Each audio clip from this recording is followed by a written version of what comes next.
Welcome to the AP. I am here with Johnny Weir, who we know from so many different things now. Skating, TV, now you're an author, musician. Thank you so much for coming in. My pleasure. Thank you for having me. Now, when you were approached to write a book, what were your goals? What did you want to accomplish with your book? It was really funny because I discussed during the Olympics about writing a memoir and writing my story down so people could read it and understand where I come from and what kind of world I come from. And as soon as I did that one interview in Vancouver, we had so many publishing companies calling my manager's office and saying, "We'd love to publish Johnny's memoir. Please have him come in for a meeting." So there was one day in the spring when we went and did everyone. We met with everyone who had called and tried to find the best fit for me and the person that would be the most comfortable, and it turned out to be Gallery Books and Simon & Schuster. And it flowed so smoothly because everyone there is a family and so lovely. So they made me feel very comfortable to tell my story. And what I wanted to show the world was I'm not this crazy, flamboyant diva character that you all think I am. I've worked very hard for everything I've achieved. I come from a very small town and really, through nothing but strength and gusto, have gotten myself to the point where I am now. And I wanted to tell my story in a place where no journalist could twist my words, where nobody could tell the story of Johnny Weir through their eyes. I'm the only Johnny Weir there is, and I wanted to tell my story. So that was why I wanted to make the book. Was it cathartic to tell your story? It was incredibly cathartic to tell my story because I'm a very nostalgic person anyway. But when I was going back and reliving so many memories from my childhood and growing up and just different experiences I've had all over the world and through the years, it was incredible. I mean, I found myself in tears so many times, whether if it was a happy memory or a sad one. Just the process of rewriting my history was incredible. Everyone should do it, even if they aren't going to publish their life. You should write a journal. Remember what's happened to you. Remember where you've been and where you've gone and what you've done.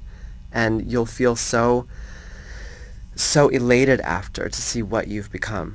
Doesn't it also kind of make you, or just remind you of how grateful you should be for the experiences that you've had? I find if you write down like stuff that's happened to you and then really look at it in that way. Sorry. Beauty of tape, don't worry.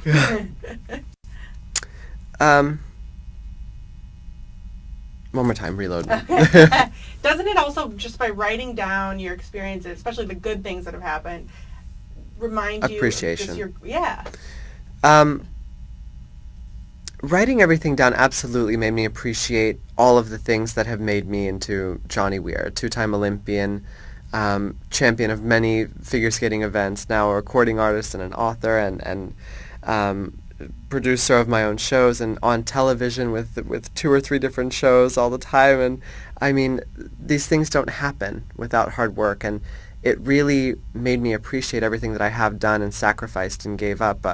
A normal childhood, a normal schooling life, a normal, even having a normal relationship with my family has been difficult because I have been so driven. And I never really controlled those thoughts because I was just living and constantly going like a train on a track.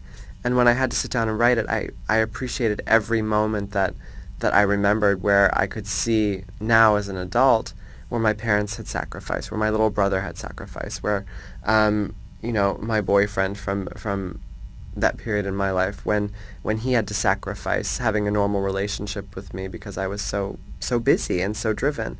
So I definitely find it very cathartic and very good for the soul to write down where you've been. You've been able to cross over into so many different areas. Is that always something you wanted to do? Did you think of yourself as not just an athlete but an entertainer? Because now that you're an entertainer. I've always thought of myself as an artist first and foremost, and figure skating is my main avenue of expressing myself and my main avenue of showing the world who I am. And through figure skating you learn about music, about dance, about theater, about acting, about business. Through figure skating and through sport and competing at an Olympic level, you learn so many different ways of communicating your emotions with the world. And because of all of my years, I've been able to try lots of different things. I have a single that was number one in Japan this week, and I can't sing like Christina Aguilera. I can't sing like Rihanna. I can't sing like those people, but I gave it my all, and I think that's what people respect in what I do, whether it's skate in a show, sing a song, write a book. People appreciate that I do give 100% of myself. I never sleep. I'm always up working on some project or making phone calls or planning or doing this or doing that. And everything that I get from my fans and the people that love what I do, I try to give back. And that's been the main reason that I've been able to cross over and to do so many different things in the fashion world, in music and entertainment. People like to have positive energy there. And I mean, I'm the same. I would hire friends of mine before I'd hire foes because I know that the energy would be great. And I think my strength is that I'm very open to the world. Anything I can learn, I want to learn. Even if I fall flat on my face after I learn it, it's your ability to get back up from those experiences, and I'm a very strong person in that way. Now, what do you say to the people, everyone has critics, but people who just don't quite get you, that say, oh, why is he dressing this way, or whatever? What do you say to those people? Or do you not say anything because you don't pay attention? I have always paid attention to my critics just because in my way, it makes me stronger. When kids were calling me names in school, I used it to grow a thicker skin, to be able to deal with criticisms to come later. Now, as kind of a very public persona, I have to be strong because people aren't always going to like you, and I don't expect them to. Everyone is entitled to their own opinion, and I've got no problem with that. I use what people would consider disadvantages in having negative press. Nobody can always be perfect. But I use my negative press to fuel me on and fuel me forward and make me stronger and make me more resilient. I don't dwell and cry and sob over things that I can't control. People aren't always going to like me. People always aren't going to get me. I don't need the world to get me. I get me. And that's the most important thing. And through my self-understanding, so many people have come into my life and are either fans of what I do or admirers of my skating or my writing ability now or what have you. And those are the people that I surround myself with and love. But you can't understand what good and happy and love are without sadness and hate and disappointment. They go together. What do you say to your fans who, are buying your single and buying your book and following you and reading your Twitter updates and who are just supporting you so much along the way?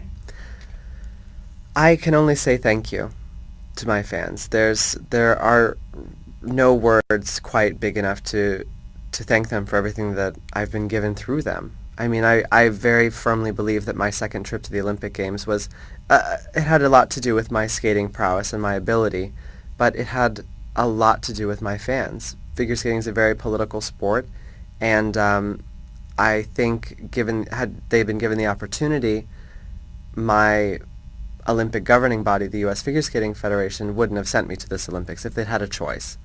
But I had so many people supporting me and backing me and constantly writing and tweeting and just supporting me. And, financially I was having trouble last year because I wasn't on our U.S. team really on the high level, and I needed financial help to pay for my coaching or my ice time or costumes or something. My fans stepped up and helped me get through my season financially.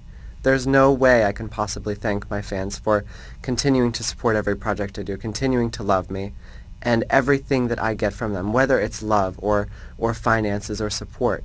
I put all of that back into my projects that I work on for them. I want them to be entertained. I don't need a mansion somewhere and lots of cars.